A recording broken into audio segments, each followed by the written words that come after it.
Abraham லோத்தை நோக்கி, எனக்கும் உனக்கும் என் மேய்ப்பருக்கும் உன் மேய்ப்பருக்கும் வாக்குவாதம் வேண்டாம். நாம் சகோதரர். பாத்தீங்களா? போதும்.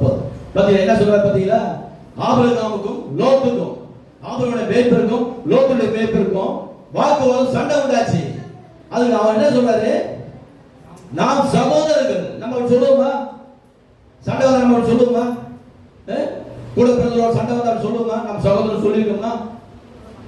ஆனா 20 வருஷம் நமக்கு நான் விசுவாசி பாஸ்டர், 30 வருஷமா நான் கர்த்தருக்கு ஊழியம் செய்யறேன்னு சொல்லுவோம். ஆனா இந்த காரியத்தை செய்ய மாட்டோம். அப்ப கர்த்தரை பாருங்க, நீ நான் யாரு? கொலைகாரன். இவாலே murderer before the sight of the Lord. இவாலே liar before the sight of the Lord. The last day both of them will be cast out in the lake of fire to suffer for them. That is the second death. இதுதான் இரண்டாவது காரணம். எது? தான் கூட பிறந்த சகோதர சகோதரி நேசிக்கவில்லை என்றால் என்னது? இரண்டாம் மனதுக்கு போய் சேரணும். ஆனா ஆபிரகாம் பாருங்க, நாம் சகோதரர்ப்பா, நம்ம ரெண்டு பேரும் சண்டை போடக்கூடாதுங்க அப்படி சொல்லும் போது பாத்தீங்கன்னா